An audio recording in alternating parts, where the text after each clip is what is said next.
주시는 특별한 은혜가 있습니다. 이건 우리 눈에 보이는 것이 아니고 드러나지는 않는다 할지라도 언제나 우리 심령에 자리 잡고 있는 것이죠. 어제도 이제 등록하신 지 몇 년 안 되신 새 가정을 신방했는데 막 뭐 사고도 나고 어려운 일도 있고, 그런데 저한테 그러시더라고요.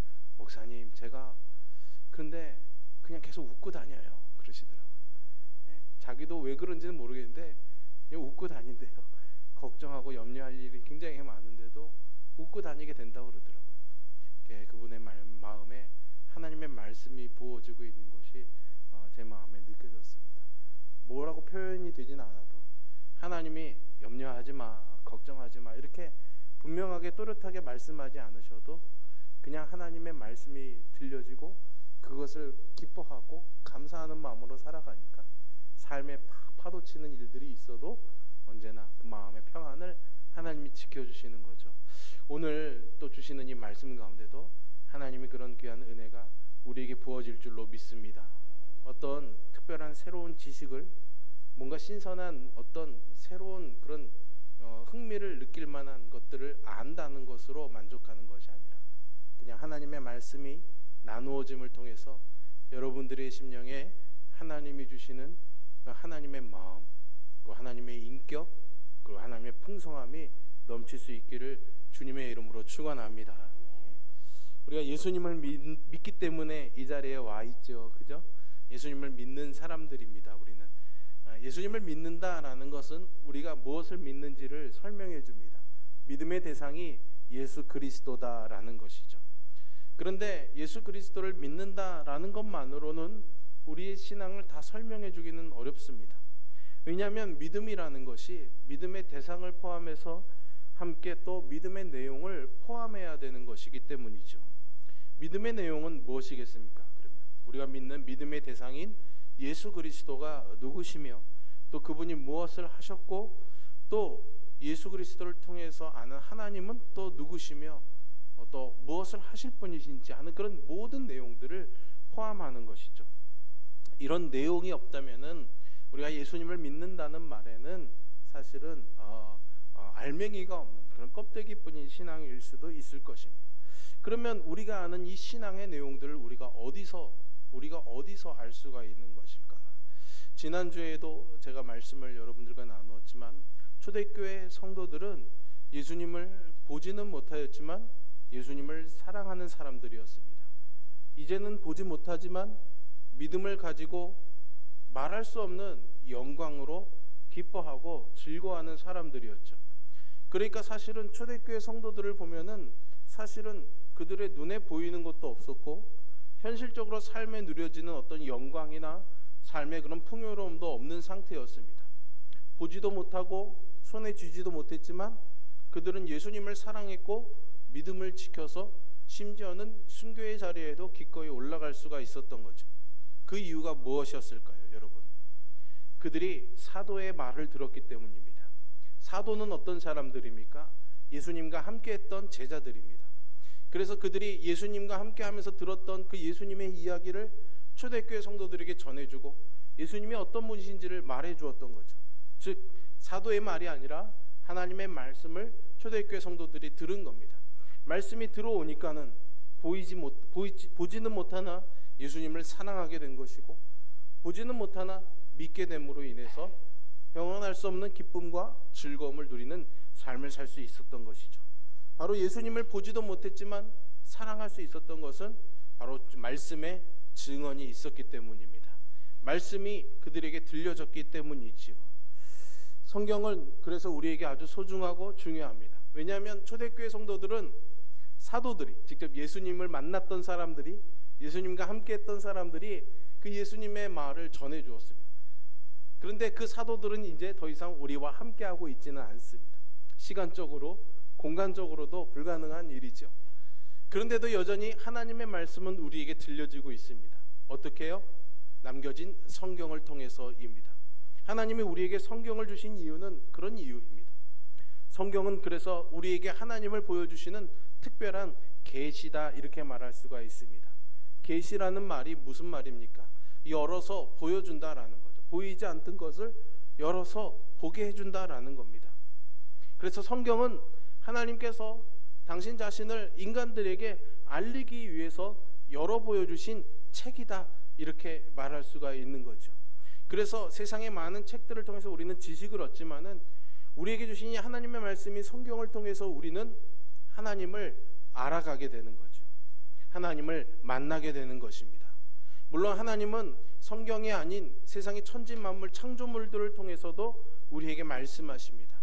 하나님 만드신 피조물들, 이 자연을 통해서도 하나님의 솜씨가, 하나님의 능력이 드러나고 있기 때문에 그것 또한 하나님의 계시다, 이렇게 말할 수가 있습니다. 그러나 하나님의 만드신 피조 세계를 통해서 하나님이 자신을 드러내시는 것은 일반적인 계시입니다. 그래서 믿지 않는 사람들도 마른 하늘에 갑자기 날벼락이, 천둥번개가 오르릉 치면은 사람들이 어이쿠 하나님, 이렇게 하잖아요. 그죠? 하나님을 그렇게 자연의 섭리를 통해서 해가 뜨고 지는 봄, 여름, 가을, 겨울, 계절이 바뀌는 이런 상황들을 통해서 하나님이 이 우주 만물을 섭리하시고 이끌어 가시는 창조주라는 것을 우리에게 알려주고 있습니다. 하지만 이런 일반 계시로는 하나님의 인격을, 그리고 하나님이 우리들을 위해서 베풀어 주신 구원과 그에 관한 지혜들을 우리가 얻을 수는 없습니다. 그저 하나님이 자연 만물을 통해서 당신을 계시하고 계시는 이유는 하나님이 심판하실 때 하나님을 부인하던 사람들이 우리가 어디서 하나님을 들었습니까? 하나님 들을 기회도 없었는데요 라고 말할 때, 그렇지 않아, 나는 자연을 통해서 너에게 이미 내가 창조주라는 것을 말해주고 있었어 라고 말하시기 위해서입니다. 하나님을 알고 하나님이 우리에게 베풀어 주신 이 구원의 은혜를 아는 지식은 그래서 성경을 통해서만 우리에게 주어지는 특별한 은혜다, 이렇게 말할 수가 있습니다. 성경에서 하나님은 하나님 당신을 우리가 충분히 알 수 있도록 풍성하게 보여주고 계신다는 사실을 여러분 믿으시기를 바랍니다. 글자의 자간자간을 통해서 나는 이런 하나님이야, 나는 너를 사랑해, 나는 전능한 하나님이야, 나는 너를 위한 계획을 갖고 있어 라는 이런 하나님의 성품을 우리에게 보여주고 있는 거죠. 그렇기 때문에 우리가 하나님을 더 알기 위해서는, 그 하나님께 더 가까이 가기 위해서는 하나님의 이 말씀을 붙잡아야 될 줄로 믿습니다.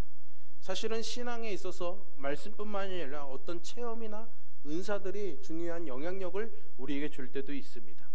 또 어떤 특별한 우리의 재능의 탁월함도 하나님이 내게 주신 것으로 인해 하나님께 가까이 나갈 수 있는 도구는 될 수 있지만은 체험이나 은사, 어떤 탁월함도 이 성경의 계시를 대신할 수는 없는 것이죠.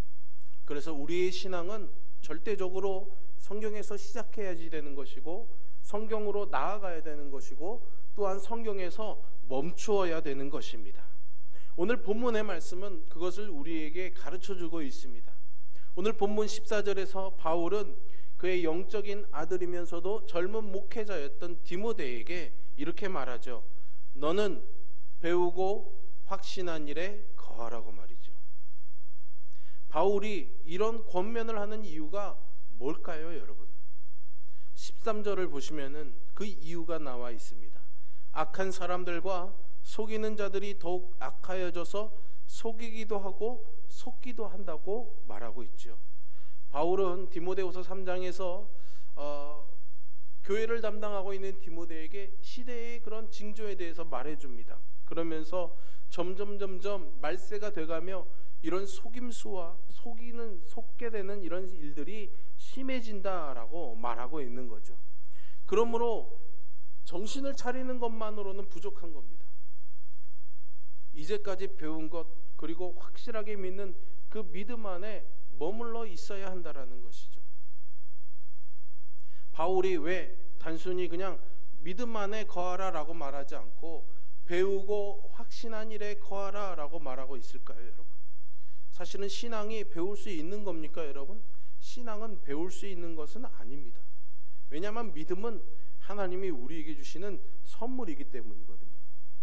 이 믿음을 주실 때 하나님은 당신의 말씀을 우리가 듣게 함으로 인해서 그 말씀을 들을 때 우리 안에 하나님을 향한 믿음이 생기게 하시는 거죠.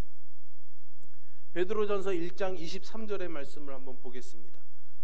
베드로전서 1장 23절을 보시면 너희가 거듭난 것은 썩어질 씨로 된 것이 아니요 썩지 아니할 씨로 된 것이니 살아있고 항상 있는 하나님의 말씀으로 되었느니라. 아멘. 요지는 뭡니까? 우리가 거듭난 것. 거듭나는 건 믿음으로 거듭나는 거죠. 그러니까 믿음으로 거듭나는 것은 무엇으로 된 것이라고요? 하나님의 말씀으로 되는 거예요. 죽을 병에 걸렸다가 살아나는 그런 기적적인 체험 때문이 아니라, 물론 그것이 도구가 될 수 있고 발화점은 될 수 있지만 근본적으로 우리의 영혼이 거듭나는 것은 하나님의 말씀으로 되어지는 것이다 라는 거예요. 근데 그 말씀이 어떻게 해요? 살아있고 항상 있는 것이다 라고 설명해 주고 있죠. 살아있고 우리에게 항상 있는 말씀입니다. 우리가 잘 아는 로마서 10장 17절의 말씀도 있죠. 그러므로 믿음은 들음에서 나며 들음은 그리스도의 말씀으로 말미암았느니라. 아멘. 믿음이 어디서 나와요? 들음에서 나옵니다. 근데 무엇을 들을 때? 하나님의 그리스도의 말씀을 들을 때에 우리 안에 믿음이 생겨난다는 거죠. 그러니까 여러분들이 이 시간 정의로 목사가 강단에서 말씀 설교를 하는 이 설교를 듣지만은 사실은 이것은 저의 지식이나 저의 말이 아니지 않습니까? 하나님의 말씀을 전하는 겁니다. 그 하나님의 말씀이 여러분들의 심령에 들려질 때 이 시간 여러분들의 마음에 무엇이 생기는 거예요? 믿음이 생겨나는 거예요. 믿음이. 그럼 보이지 않는 것이고 우리 눈에 확증이 되는 것은 아니지만은 분명히 이 말씀을 듣는 이 시간 여러분들의 마음 가운데 분명한 믿음이 자라나고 성장하고 또 그것이 배우고 확신한 일에 거하게 되는 일이 될 줄로 믿습니다. 그러니까 성경은 분명하게 믿음이 하나님의 말씀을 들음으로 인해서 하나님이 우리에게 주시는 선물이 된다라고 분명히 설명해 주고 있습니다. 그 말씀이 그런 일을 하는 거죠. 하나님의 말씀을 우리에게 주신 것은 바로 이것을 위한 것입니다. 그러나 그 믿음이 생겨나는 것만으로 끝나지는 않습니다, 여러분. 믿음이 생겨나면 어떻게 됩니까? 거듭나는 거잖아요. 그죠? 거듭난 것만으로 끝나지 않습니다. 우리가 어떻게 해야 됩니까? 자라나야 되는 거죠. 자라나야 되는 겁니다. 아이들이 자라나고 식물이 자라나고 모든 것들이 자라나고 생장하는 데는 반드시 영양분이 필요합니다. 먹는 것이 있어야 되는 것이죠. 물이 주어져야 되는 거고 음식이 있어야 되는 거죠. 마찬가지로 하나님의 말씀이 우리 안에 주어짐으로 해서 믿음이 생겨 거듭나게 하실 뿐만 아니라 어떻게 해요? 우리로 자라가게 하는 일도 하고 있는 거죠. 그래서 성도들은 계시된 모든 말씀을 배움으로 인해서 하나님을 점점 더 알아가게 되는 겁니다. 그리고 하나님을 알아가는 이 지식 속에서 우리가 어떻게 돼요? 자라나게 되는 거죠. 그렇지 않다면은 우리가 자라날 수가 없는 겁니다. 하지만 우리가 오해하지 말아야 될 것이 있습니다, 여러분. 성경적 지식의 양이 신앙의 질을 보장한다는 말은 아니다라는 거죠. 신학 공부를 얼마큼 했고 성경 말씀을 얼마큼 많이 외우고 있고 무슨 어떤 성경 공부 과정을 수료했고 이런 것이 신앙을 잘하게 하는데 토대와 밑거름이 될 수 있지만 그것을 그만큼 했다고 해서 그 사람이 그만큼의 신앙이 되었다라는 것을 보장하지는 않는다라는 거죠. 왜냐하면 말씀은 생명력이 있기 때문입니다. 살아있는 말씀이기 때문이죠. 단순한 지식의 축적이 아닙니다. 말씀이 우리의 삶에 들어와서 생명력이 있어야지 되는 거예요. 살아 움직여야지 되는 거죠. 그래서 내 삶을 변화되도록 그렇게 말씀이 살아 움직이도록 하려면 어떻게 해야 됩니까? 내 삶의 주인의 자리를 내가 틀어잡고 앉아서는 말씀이 살아 움직일 수가 없습니다. 왜? 내 가치관이 있고 내 기준이 있고 내 고집이 있잖아요. 그 말씀이 와서 부딪히면 내가 주인이 되면 말씀이 살아 움직일 수가 없는 겁니다. 내 자리, 내 마음의 주인의 자리를 하나님께 성령님께 내어드려야 하나님의 말씀이 내 삶에 들어와서 생명력 있는 말씀이 되어 내 삶을 변화시키고 자라가게 하는 것이죠. 그렇기 때문에 단지 많이 안다는 것만으로 신앙의 어떤 성숙을 이뤘다라고 말하기는 어렵습니다. 하지만 분명한 것은 지식이 없는 신앙은 하나님의 어떤 분이신지를 알지 못하는 신앙은 불안한 신앙이 될 수밖에 없습니다. 쉽게 흔들리고 낙심하고 잘못된 미혹에 이끌려갈 수가 있는 것이죠. 그렇기 때문에 우리가 배우고 확신한 일에 거해야 될 이유가 분명한 겁니다. 말씀을 상고하고 말씀을 읽고 그것을 기억하면서 이것이 무슨 뜻인지, 이것이 내 삶에 어떤 하나님의 마음을 주시는 것인지 우리가 성령님의 도우심을 구하면서 알게 해주세요, 깨닫게 해주세요, 이렇게 도우심을 구하면서 말씀을 우리 안에 두어야 되는, 배우고 확신한 일에 거해야 되는 거죠. 그렇지 않다면 우리는 미혹되어 흔들릴 수밖에 없습니다. 여러분, 요즘 참 많은 이단들이 있잖아요. 신천지를 비롯해서 구원파, 이런 많은 이단들이 교회를 흔들어 놓고 성도들을 많이 미혹해서 끌고 가고 있습니다. 그렇게 되는 이유가 무엇입니까? 예수님을 믿는다고는 하지만은 무엇을 믿는지를 잘 알지 못합니다. 바로 이 배우고 확신한 일에 거하지 못하기 때문이죠. 하나님을 아는 지식은 그래서 성경을 통해서 우리에게 주어지면서 하나님과 나를 잘 알게 해줍니다. 하나님이 어떤 분이신지를 알게 되고, 그렇게 알아가면 알아갈수록 내 영혼의 깊은 곳에 숨겨진 그런 죄를 보게 되는 거죠.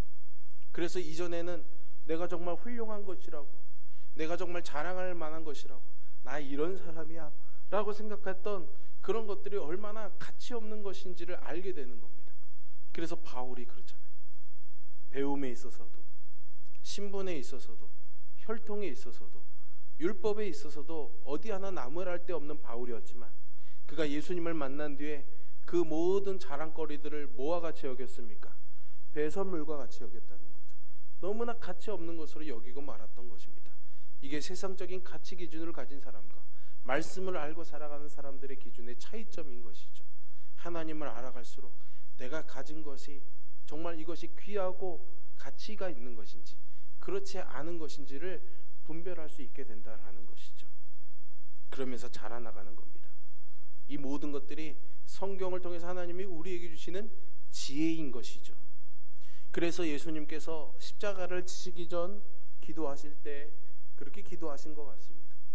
요한복음 17장에 그 예수님의 기도가 나와 있는데, 요한복음 17장 27절을 보시면 예수님이 제자들과 앞으로 세워질 교회들을 위해서 이렇게 기도하시죠. 그들을 진리로 거룩하게 하옵소서. 아버지의 말씀은 진리니이다.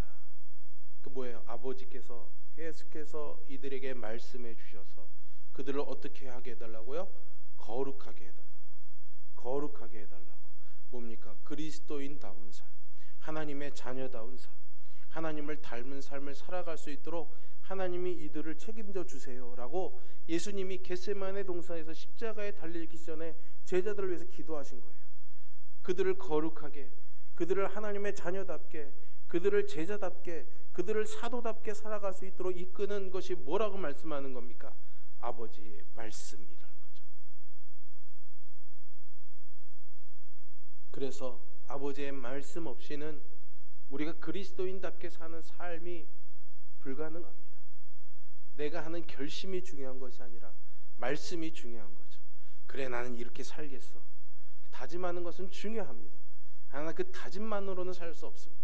말씀이 부어져야, 말씀이 채워져야 그렇게 살아갈 수가 있는 거죠. 그래서 우리는 이 말씀을 사모하고 목말라하고 항상 우리의 곁에 두어야 하는 것이죠. 오늘 본문에서도 바울은 그 말씀이 우리를 온전케 한다라고 말해주고 있지 않습니까? 그런데 여기서 우리가 한 가지 주목해 볼 부분이 있는데요. 15절에 보시면 디모데에게 또 어려서부터 네가 성경을 알았으니 라는 그런 말을 합니다. 디모데에게는요, 좋은 어머니와 외할머니가 있었습니다. 놀랍게도 바울은 그의 외할머니 로이스와 그의 어머니 유니게의 이름을 기록하고 있죠. 디모데후서 1장 5절에 나와 있습니다. 이는 내 속에 거짓이 없는 믿음을 생각함이라. 이 믿음이 먼저 내 외조모 로이스와 내 어머니 유니게 속에 있더니 내 속에도 있는 줄을 확신하노라. 아멘. 거짓이 없는 믿음, 순전한 믿음이 디모데에게 있는데 이 믿음이 어디 있었던 거라고요? 외할머니와 어머니의 속에 있던 거예요. 근데 외할머니와 어머니의 돌봄과 섬김과 양육을 통해 디모데가 자라나면서 그 안에도 뭐가 생긴 거예요? 이 믿음이 생겨난 거예요. 근데 아까 제가 말씀드릴 때 이 믿음은 어떻게 생겨난다고요? 말씀을 들음으로. 그러면은 어떤 상황이 있었는지를 상상해 볼 수 있겠죠? 외할머니와 어머니가 이 디모데를 양육하면서 좋은 음식, 좋은 선생님을 붙여준 것뿐만 아니라 뭘 했겠습니까? 말씀을 끊임없이 들려준 거죠. 말씀을 끊임없이 들려준 겁니다. 그래서 그 말씀을 들으며 디모데가 자라나게 된 거죠. 하나님을, 예수님을 인격적으로 만났느냐 안 만났느냐, 언제 만났느냐의 문제는 저는 잘 모르겠습니다. 성경에 그것을 언급하고 있지는 않겠죠. 하지만 예수님을 만나기 전부터 이미 디모데에게 뭐가 있었어요? 하나님의 말씀이 있었던 거예요. 끊임없이 이 아이가 깨닫든 깨닫지 않든 하나님의 말씀을 끊임없이 들려줌으로 인해서 그 머릿속에 뭐가 자라나고 있는 거예요? 믿음이 자라는 거예요. 말씀이 점점 쌓여 있는 거죠. 그래서 성숙해서 인격을 알게 되고 지혜와 지식을 분별할 줄 아는 그런 지식이 생기면서 아, 이 말씀이 어떻게 해요? 예수님이구나. 이 말씀을 통해 내가 예수님을 만나는 거라를 깨닫게 되는 거다라는 거죠. 그래서 성경을 통해서 하나님을 아는 지식이 어릴 때부터 축적이 되는 것은 아주 중요한 부분이다라는 것을 말씀드리고 싶습니다. 비록 아이들이 이해하지 못하는 것 같아요. 저 잠옷실에 어린 아이들이 저렇게 앉아서 그저 과자나 빨고 있지만 말씀이 들려지는 이 소리를 저 아이들이 들으면서 어떻게 해요? 마음 안에 하나님의 말씀이 점점 쌓여져 가는 것이죠. 그래서 신명기에서 하나님께서 이스라엘 부모들에게 이렇게 말씀하시잖아요. 신명기 6장 6절부터 7절입니다. 같이 한번 우리 자막을 보시고 말씀 한번 읽어보겠습니다. 내가 내게 명하는 이 말씀을 너는 마음에 새기고 내 자녀에게 부지런히 가르치며 집에 앉았을 때에든지 길을 갈 때에든지 누웠을 때에든지 일어날 때에든지 이 말씀을 강론할 것이며 아멘. 여기서 중요한 부분이 있습니다. 여러분, 처음에 이 말씀을 어떻게 하라고요? 누구 마음에 새기고, 누구 마음에 새기고, 내 마음에 새기고, 내 마음에 먼저 새기고, 그 다음에 어떻게 해요? 내 자녀에게 부지런히 어떻게 해요? 가르치라는 거죠. 그냥 가르치는 게 아니라 어떻게 해요? 내 마음에 먼저 새겨야 되는 거예요. 사실 새기면은 그 말이 자연스럽게 나올 수밖에 없습니다.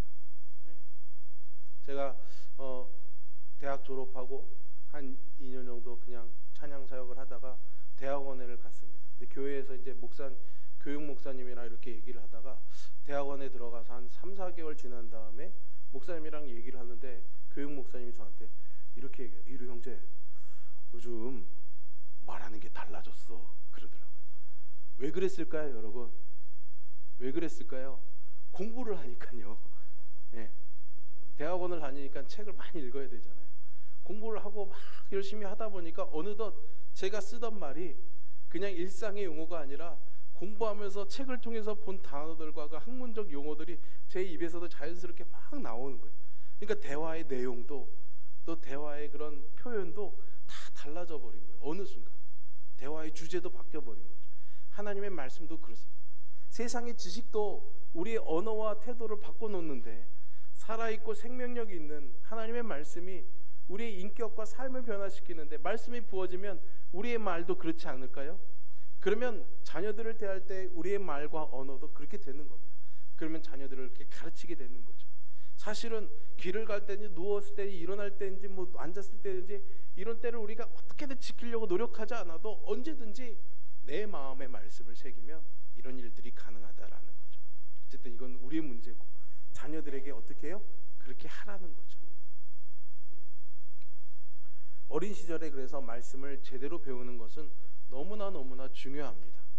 혹 이 가운데 어려서부터 예수님을 알지 못하고 이제 나중에 크셔서 예수님을 아신 분들은 내가 어렸을 때 예수님을 알았으면 얼마나 좋았을까 그런 아쉬움에 있는 분들이 참 많을 거예요. 그죠?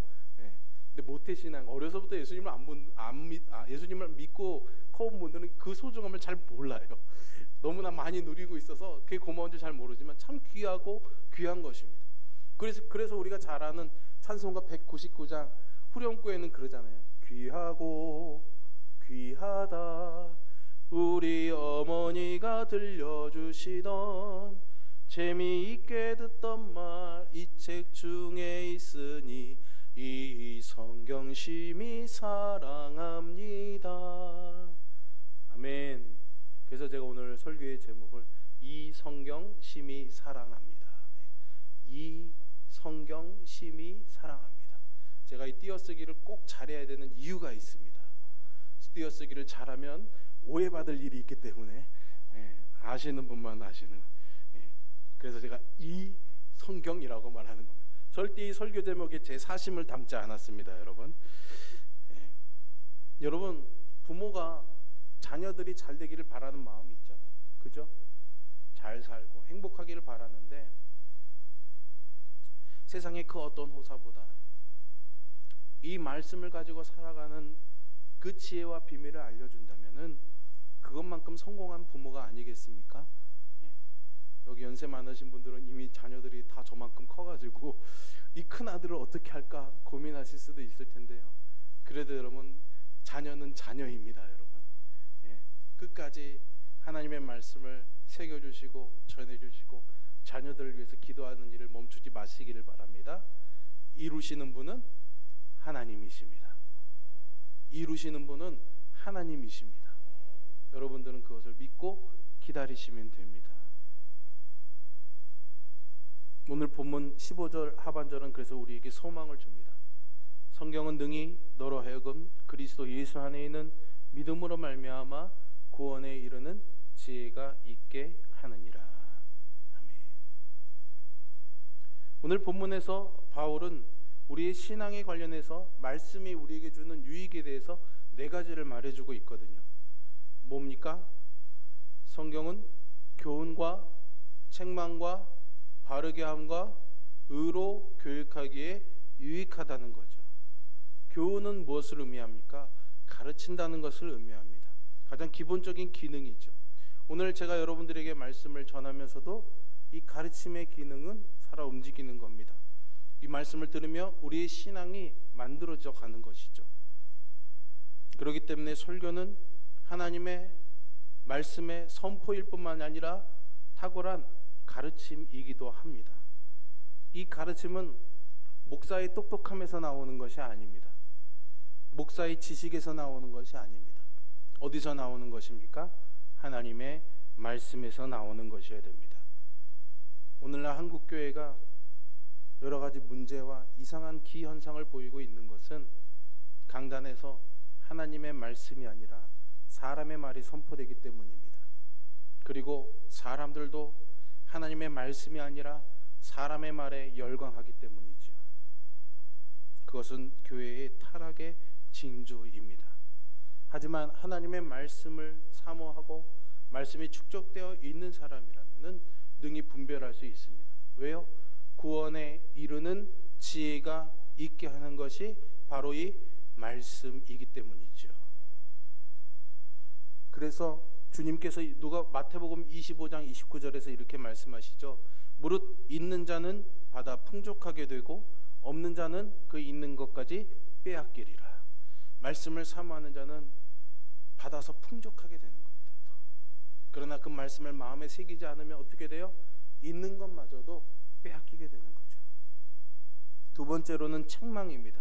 책망은 개인적으로나 공개적으로 죄를 드러내서 회개하도록 돕는 것입니다. 성령께서 하시는 일이 바로 이 일입니다.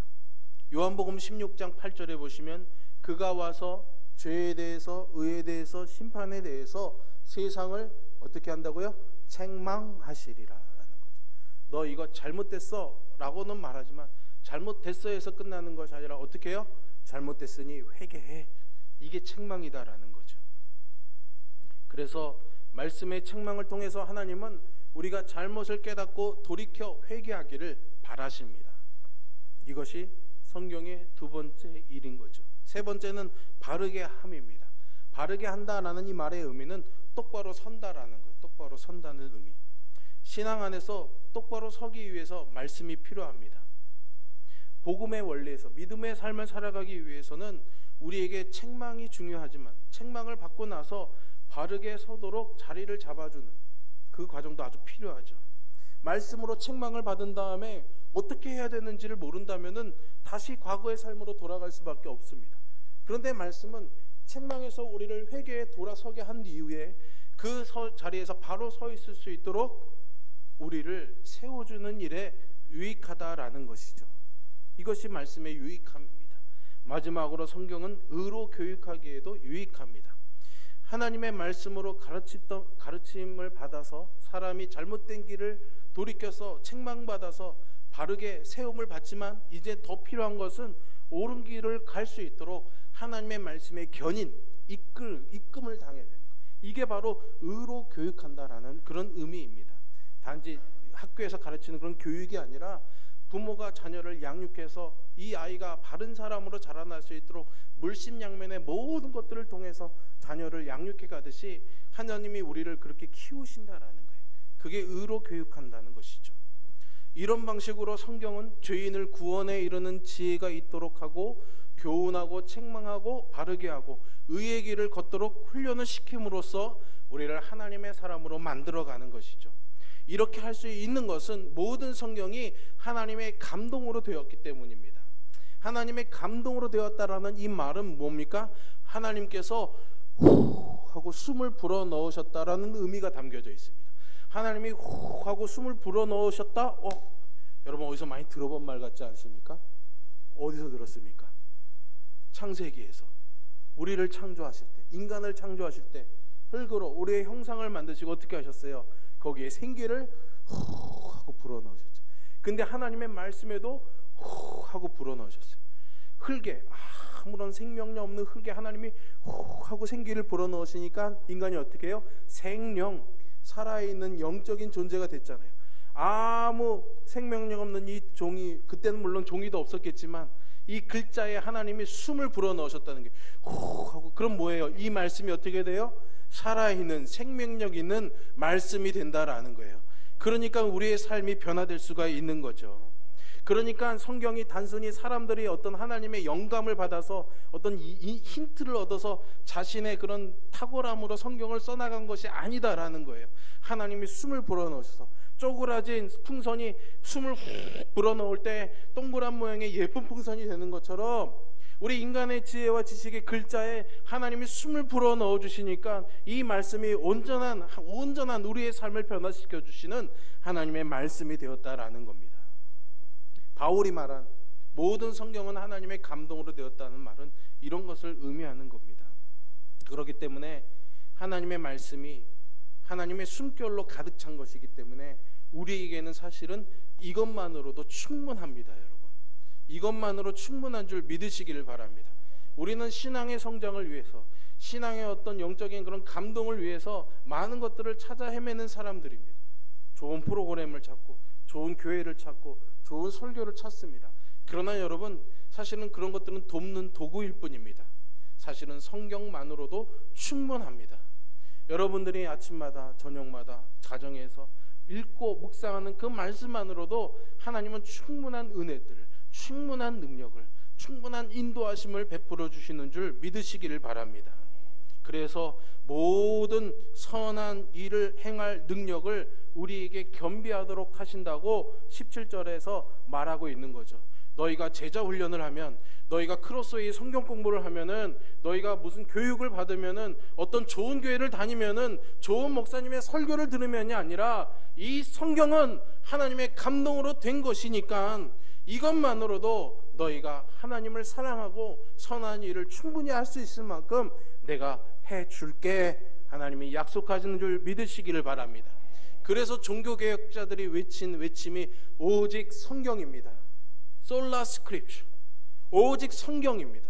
오직 성경을 말하면서 또 하나 외친 게 있습니다. 사실은 모든 성경입니다. 모든 성경, 전체의 성경이라는 거죠. 사실은 우리는 성경이 너무나 방대하고 많기 때문에 지엽적으로 압니다. 내가 좋아하는 말씀, 내가 즐겨 외우는 말씀만 갖고 있지만 사실은 모든 성경을 통해서 하나님은 우리에게 말씀하고 있다는 사실을 여러분 잊지 마시기를 바랍니다. 여러분, 성경은 우리에게 너무나 그래서 소중하고 귀한 것입니다. 그런데 너무나 풍성히 누릴 수 있으면 그 풍성함 때문에 그 소중함을 잃어버릴 때가 참 많이 있습니다. 우리의 삶에도 그런 게 참 많잖아요, 여러분. 어렵고 힘들 때는 그저 옥수수 하나 먹는 것만으로도 참 감사하고 행복했는데 이제는 그렇지 않잖아요. 소중함을 잃어버리고 사는 게 너무나 많습니다. 하나님의 말씀도 마찬가지입니다. 만약 여러분 이 말씀이 우리가 빼앗기는 것이 된다면 얼마나 고통스러운 것일까요, 여러분? 실제로 그런 일을 경험하는 사람들이 아직도 이 땅에는 많이 있습니다. 참 아이러니하게도 하나님의 말씀이 너무나 소중하다는 것을 무신론자들은 너무 잘 알았습니다. 그래서 공산주의 정권은 자신들의 정권 체제를 유지하기 위해서, 기독교 신앙을 무너뜨리기 위해서 가장 먼저 한 일이 뭔지 아십니까? 성경을 뺏는 일이었습니다. 성경을 보지 못하게 하는 일이죠.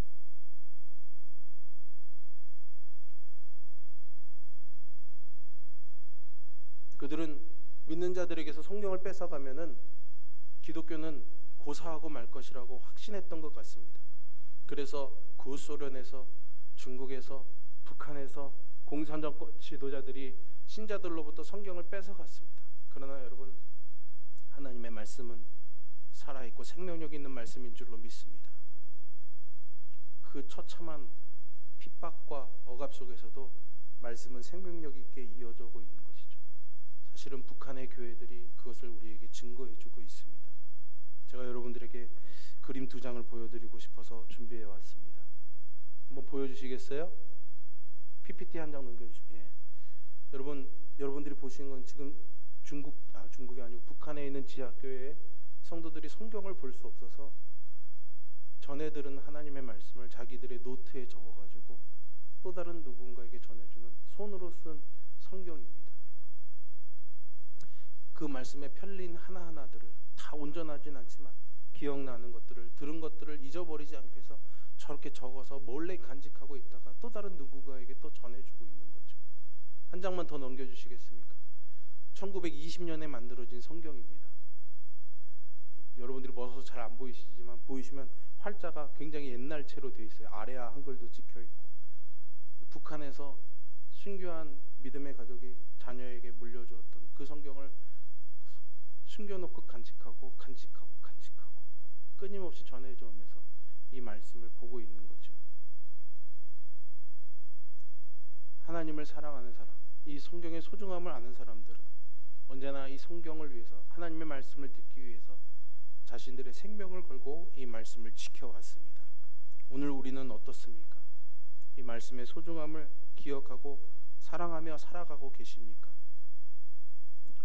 우리 주님께서 우리 가운데, 우리 홍천성결교회 성도들 가운데 그러한 사모함과 사랑함의 은혜를 주시기를 구합니다. 성경을 사랑하는 교회, 성경을 사랑하는 교인들이 되시기를 주님의 이름으로 축원합니다. 이렇게 기도하겠습니다. 하나님, 언제나 우리에게 항상 있고 살아있는 말씀을 허락해 주심을 감사합니다. 특별히 우리가 좋은 환경 가운데서 좋은 성경책들을 보면서 하나님의 말씀을 가까이 할 수 있도록 인도하심을 감사합니다. 이 좋은 것들을 우리는 귀한 줄 모르고 귀하게 여기지 못하며 세상 것들에 우리의 마음을 너무나 빼앗기며 살아오지는 않았는지 하나님 앞에 다시금 우리의 신앙의 온 매무새를 고쳐잡게 됩니다. 다시금 마음을 돌이켜서 하나님의 말씀을 사모하기를 원합니다. 오늘 들려주신 이 말씀이 우리의 마음에 새겨지고 우리의 삶의 태도와 우리의 언어들을 바뀌게 하여 주시고 우리의 눈에 세상의 즐거움들을 가까이 하는 것보다 하나님의 말씀을 가까이 하는 것을 기뻐하게 하여 주옵소서. 예수님의 이름으로 기도합니다.